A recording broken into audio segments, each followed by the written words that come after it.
Howdy, all you delicious people. I'm here today to review the Robert Kirkman show Outcast. The main reason why I mentioned Robert Kirkman right away is because Robert Kirkman is involved in every single aspect of this show. And I will immediately tell you where to go to get this, because a lot of people will immediately groan when I immediately say exactly what show it is and where it's at. Immediately, if you are a person that, like me, would go into a number of apps to be able to watch any number of things without any kind of fees, definitely go out of your way to go into an app called Letter C Movies or C Movies, and definitely check out this show for absolutely free with no fees. There's no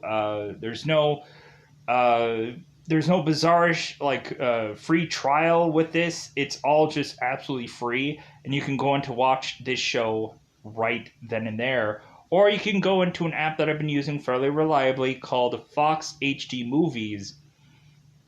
And like the logo will say so, but the title probably won't. It'll probably say Play 1080p Movies.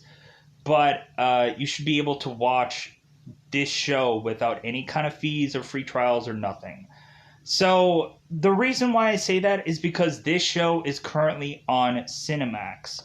If you want to dare in fact go into Cinemax regardless, because there is a lot of really good movies and shows that are on Cinemax, go out of your way to fill out a subscription if that's what you want to do. But I actually really liked this show because it has kind of like something that I have. It has like the flavor of stuff that I've been watching fairly currently, like The Conjuring or The Exorcist. So it kind of has that flavor of a possession kind of show. So going into this, more than likely for spoiler variations, I'm going to probably show the early years of Kyle. Like I'm going to be talking about that first. And then eventually I will lead up into current time situation of Kyle and what he is to be doing in this episode when I get to spoilers. So what is this show about if you have doubts about this show? Well, this show is to eventually deal with, especially in this first pilot episode, a possessed kid that is to have a demon inside of him. And so... But it is also to showcase Kyle's past and how he was to have to deal with his mother who had turned into a demon, and also his wife that was to turn into a demon. And so how Kyle had to deal with every part of that, and how eventually there's a lot of people within his town that are to kind of label him as something that actually he probably is not, because they don't know the whole story. Kyle really wants to avoid everybody in this town because really, like, the fewer people he's involved with, the better. But it seems there's a lot of people in this town that want to try and have Kyle reconnect with this town or them or whichever. And you can just kind of see, like, Kyle being very much a shut-in, even because he has had a past of where he, with his mother, had been shut into some cupboard where he had probably lived a number of big chunks probably of his life forcibly, because his mother would consistently lock him into this like food closet or cupboard and keep him there. And then eventually Kyle had to forcibly defend himself against his demonic mother, and eventually have to defend himself against a number of demons that are on their way to be in this episode. So, Kyle really is kind of going out of his way to distance himself from people, but eventually friends of his is taking care of him within this episode. Kyle is to try and start to realize that maybe he should go and help people who are possessed to see if he can do anything. And eventually, like, first time isn't exactly the charm, but when he is to go back, he is to have much more of a strategy or of a thought process of what he had to do when eventually he was in the midst of a demon prior to this situation. So, with that said, I thought that this show was interesting. Maybe if the first episode doesn't quite buy you completely into this, then maybe other episodes will. So, with that said, uh, there's also a moment that kind of feels like a sleepwalker slash like the Green Mile like situation where we are to start to see whoever is possessed is to start sucking the life out of people. Numerous times in this episode, we are to see Kyle getting the life sucked out of him in a sleepwalker movie, uh, or like The Green Mile, where we are to consistently see Kyle getting the life sucked out of him in this episode. And so like if that isn't like the big like interest of people, just like, oh, okay, wait a minute, like this show is interesting, and then maybe people will be interested in further watching this show. So so let's get into the spoilers of this, because I've already been talking for 6 minutes about it. But I think it's about that coveted time. It is spoiler time. Spoiler time. It's about that time we do spoil this episode. So I know I do a recap and then review, but like it always just is an easy way to get everything done. And so like for people that just want to listen to the first X amount of minutes and then get into spoilers. So what is actually going on in this episode? So in the early years of Kyle, we are to see Kyle, who is to be sitting by the kitchen table, I guess, diner, kitchen table, whichever. Anyways, so Kyle is to be sitting at this table, and his mother, Sarah Barnes, is going and bizarrely like sniffing her own child, kind of pulling at his hair, kind of eventually going and taking Kyle by the hair, dragging him into this cupboard, chucking him in there, and closing the door. Immediately, that wouldn't be normally something a mother would do. So eventually, Kyle, at some point in the later years with his mother, had to defend himself and had to strike back to eventually have his mother hospitalized. And I guess Kyle never actually got to fully fledgedly rescue his mother from being a demon, or maybe his mother is just so heavily medicated after the fact, maybe she had been so scarred or whichever, that Sarah wants nothing to do with Kyle. I'm not 100% sure yet. So we find out that also when Kyle is to get a little bit older, Kyle is to have a wife named Allison. And so Kyle is to come home one day to eventually find Allison attacking their daughter that both Kyle and Allison was to have.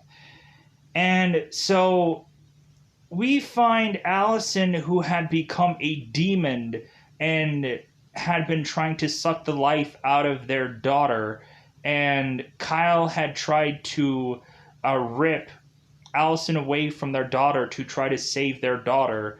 And I'm assuming or assessing that Kyle had to get this demon from out of his wife to eventually have Kyle separated from his wife and his daughter to eventually go and lead his own life back at his mother's home, where I guess like after that moment, like they had been separated, because I guess there was a lot of people that accused Kyle of hurting his daughter, which wasn't the truth, because nobody knew better.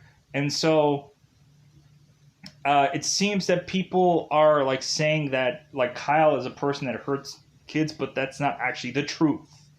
So it's just a misunderstanding. So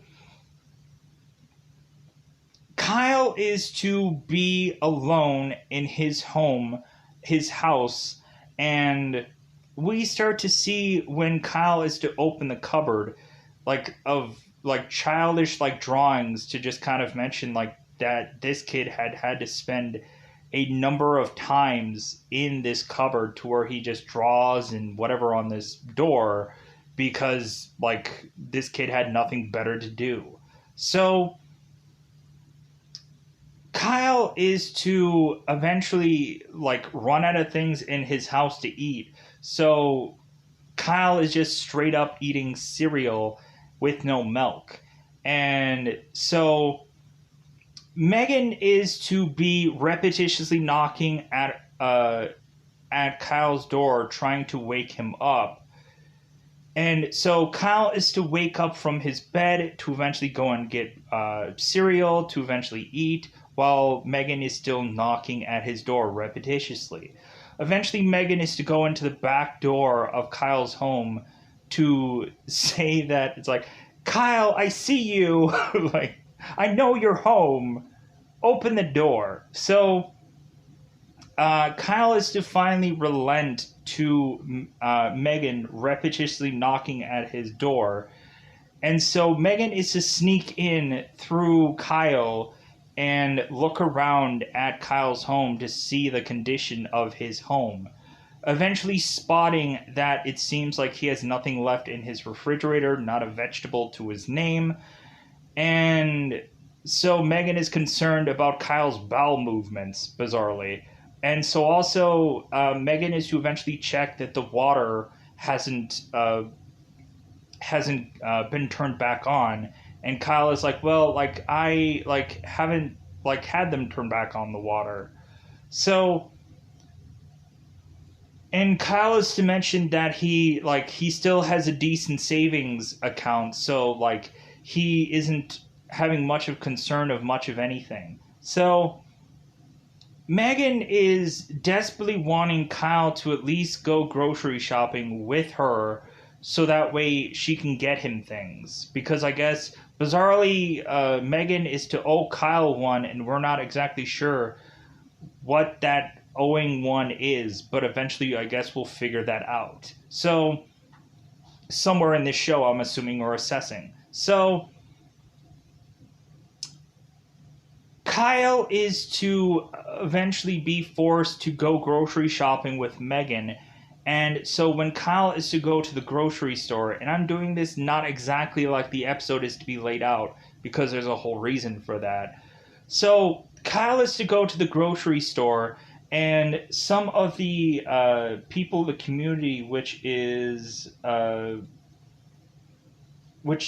Florence and Regina, are to come to Kyle and start mentioning some things and like bringing up some stuff for Kyle to do. And Kyle is like, like I think they're mentioning about him doing some church stuff or just getting involved with the community. And Kyle's like, yeah, I have no interest. So Kyle is to eventually leave this grocery store with Megan, because you're going to see a lot of times people are going to talk to Kyle about things that's going to make him very uncomfortable. So Megan and Kyle are to go and leave this grocery store, and eventually Megan is to force Kyle to go to dinner with Megan's family. And Kyle is like, I have no interest in doing that. And Megan is like, well, that's too bad, because I'm going to force you to go to my home to have dinner anyways. I'm going to feed you. So Kyle is to be in one room and Megan's family is to be in another. And so Megan's husband, who is to be Mark, is to mention how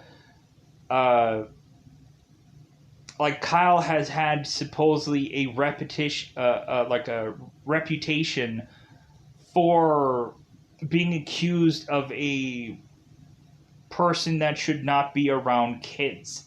And Megan is saying like, well, Kyle is going to be in one room, we're going to be in another, and like he'll eat something and we'll eat something and everything will be fine. So we have Megan's daughter who is to approach Kyle and is to mention things about his past, and so Kyle is to leave said place and eventually go back home, where Megan is to deliver all of Kyle's groceries right in front of his home and give him a burner phone and say effing weirdo on the burner phone, which Kyle is to eventually open and is to immediately call Allison, which was his wife, but he will not actually say a word to her because he just can't.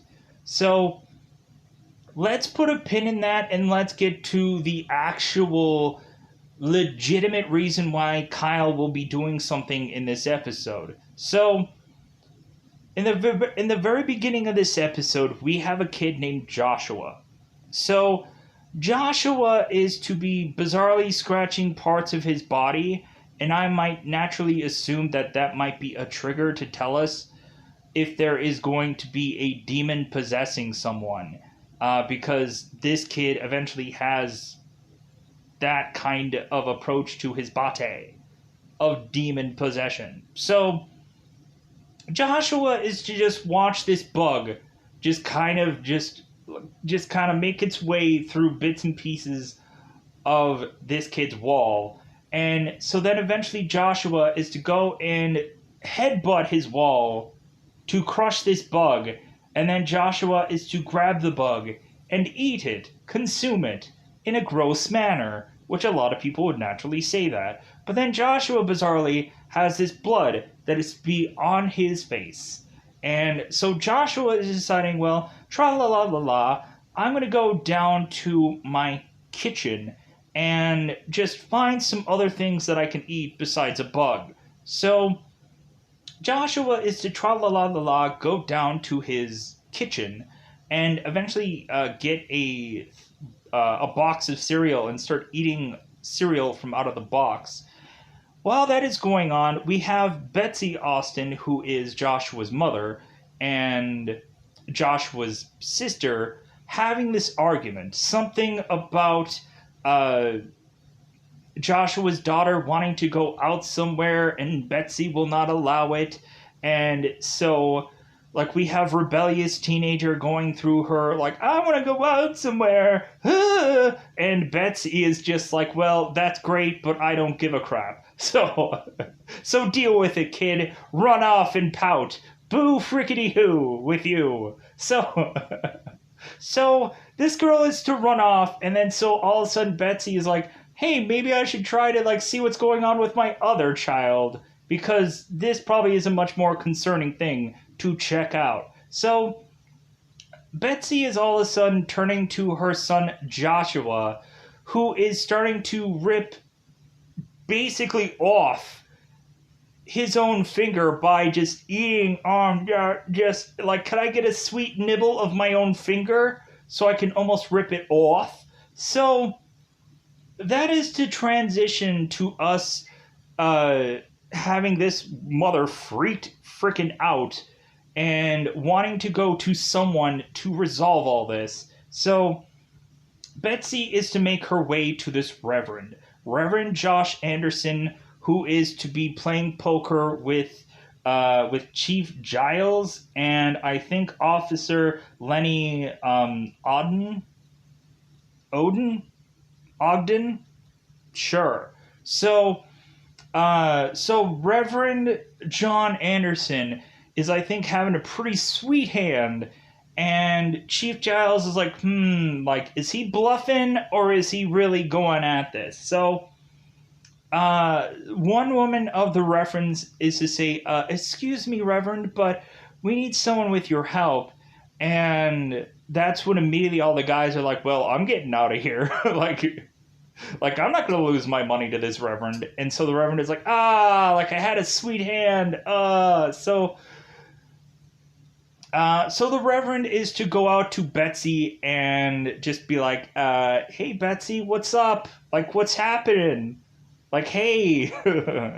And so Betsy is to mention to Reverend about this possessed child. There's also a bit where Reverend is to, at some point in this show, talk to a guy named Caleb, and it seems that there are kids that are vandalizing this church.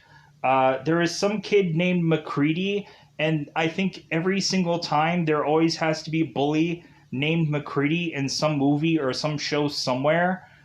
But the Reverend is to talk to Caleb about like fixing up parts of this church, and Caleb is to mention about repainting the church. And the Reverend is like, well, why? Like, we can go a couple of winters without having to paint this church. And Caleb is to show that McCready and a bunch of these punks had decided to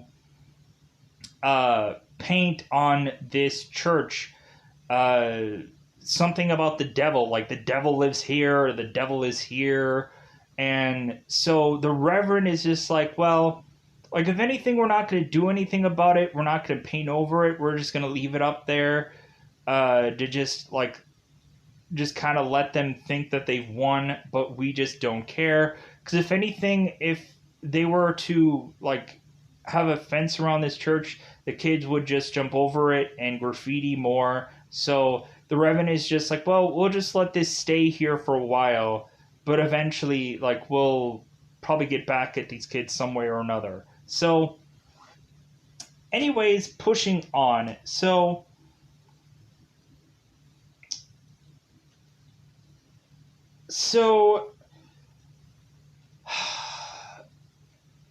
let's get to like, so the Reverend is to make his way to see Joshua and kind of check up on him and just be like, hey, kid, who's devilish kid, hopefully you don't fling me into a wall or anything today. I would really appreciate that. But the kid is like, well, no, like, I like flinging people into walls, so immediately that's what I want to do with everyone. So, like, every time somebody needs to go into this room with this kid, somebody's getting flung into a wall, and it probably did hurt. So, eventually the Reverend is just kind of like, I am probably out of my element here. And so it kind of gets to the point where the Reverend is kind of getting word to eventual people. And so Kyle is to go and take a car of his neighbors that is Norville. And eventually there'll be some dialogue exchanging between Kyle and Norville, where Norville had mentioned that his wife had passed away, and also that Norville had known about what was going on with Kyle and Sarah, but Norville probably had just assumed that it was normal discipline at first, but then eventually, I guess, it escalated to the point of like Norville, I guess, never really saying anything and felt horrible about it. So, and Norville mentions if there's a light on at his home that Kyle can come in whenever he likes to borrow anything that he likes, because Norville doesn't have much to his name, sadly, anyways, left because of his wife's passing, but just the fact of just like he's just things are resolved. So anyways, pushing on. So Kyle is to borrow his neighbor's car to make his way to Betsy's home to go and check out this kid with the Reverend. And so both of them are to go in there. And so Kyle is treating this like a hoax, that this kid is actually lying. If anybody had seen the show Hellstrom, in the very pilot episode of that, like the Marvel show Hellstrom, a lot of people would see the pilot of that episode and kind of feel like this kind of feels similar to that. That it might actually be a hoax of this kid, like, pretending. So, but Kyle is to eventually talk to this kid, and this kid is to mention stuff about Kyle's past, about how Joshua mentions that Kyle had spent numerous times in this cupboard, and Kyle is now like telling this kid, it's like, hey kid, what are you spouting about that you know nothing about? Like, if anything, I think you're wasting the Reverend's time, you're wasting my time. It's like come on kid, it's like, spout more crap that you think that you know but you really don't. So So Joshua is to mutter that Kyle is this outcast and that they have been wanting him for a while. And Kyle doesn't understand what any of that means, but eventually the kid is to jump on to Kyle and try to suck the life out of Kyle, reminding Kyle of the moment that his mother was trying to also suck the life out of him in a flashback that happened uh, at some point within this scene. So the Reverend is to help get this kid off of Kyle. And so both the Reverend and and Kyle are just like, whoa, like this is a little bit like this. We're a little bit outmatched here. Let's kind of regroup and let's try to like think things through. So both Kyle and the Reverend is to pop a smoke and ask if Kyle is to smoke, and Kyle doesn't. And so really Kyle and the Reverend are just like, yeah, I don't know what we're gonna do. So both Kyle and the Reverend are to like regroup and drive home. And so the Reverend is trying to tell Kyle that maybe he should try to like be a part of this community in some way or another. That eventually like Kyle could probably do some good doing some things here and there. And Kyle is like, well, you know what? I'm just not a people person. Like, if anything, I want to be around the fewest amount of people possible. And like me doing anything with the church or me being involved with any number of these things that you want me to be involved in just really isn't all that like something that I want to be a part of. We also see that the Reverend is consistently busy, and like the Reverend is to tell Kyle, it's like, yeah, a lot of people just think I'm only busy on Sundays, but I'm busy every single day. The Reverend is to eventually like go and bring toys for like sick kids at hospitals and do a number of also other duties and stuff that he's supposed to do like through every part of the week and so on and so forth. So but then eventually like the Reverend is to ask Kyle like, well, hey, like you being in there with this kid, was that kind of similar to you being with your mother and what happened with your mother? And Kyle is like, well, if anything, like being with my mother was very different, but like there were some similarities there. So eventually we have Kyle and the Reverend who is to go back to this kid to try to solve things. But this time around, it seems like Kyle has much more of a game plan. So Kyle is to go with the Reverend because Kyle doesn't want to borrow his neighbor's car for yet another day. And so I'm assuming that maybe Kyle actually might make I'm hoping some money out of this like exorcism because exorcisms aren't easy to do. So eventually Kyle is to make his way back to Joshua to try to deal with him. And so we have this kid talking smack yet again. He's just like, "Yeah, I'm a big old player," and and Kyle's like, "No, you're not, son." It's learn the alphabet, mother, and come back to me. So I'm going straight on this mofo. No, it's a joke. So Kyle goes back in there, and this time around he has a game plan. So Joshua is to like do his thing. And so Kyle is to realize, yeah, when he was with his mother, the demon did not like the light. So Kyle goes and opens up the blinds, and Joshua starts skirting away into the shadows.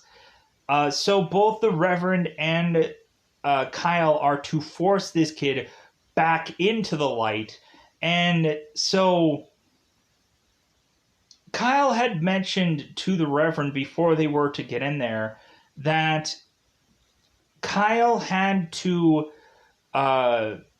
punch his mother because he had to defend himself against his mother.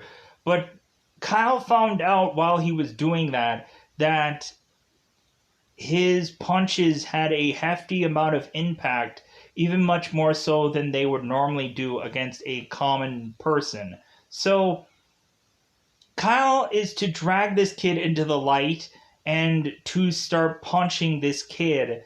And so eventually the kid is to grab one of Kyle's hands and bite him on the back part of his hand. And so Kyle is starting to bleed. All of a sudden, the driblets of Kyle's blood, little driblets of Kyle's blood, is to start dropping onto this kid. And so all of a sudden, Kyle's blood is starting to weaken this demon. So Kyle is to now pour blood onto blah, blah, blah. Let's get name reversals here. So Kyle is to start dropping blood on Kyle's face and in his mouth, to where Kyle is to see Joshua back away and realize that he is defeated. So Joshua is to mention something about a march of these demons, and eventually they will come for Kyle. And so Josh is to all of a sudden go and demoned out in a very Venom-like style, like releasing all of this blackened goop onto the ceiling, and it smacks into the ceiling, and then all of a sudden the demon in this black goop is to start falling a little bit, but then eventually starts curving around and does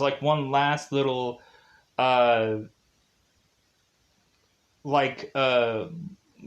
spouting all over this room. But eventually the demon is to dissolve and go away.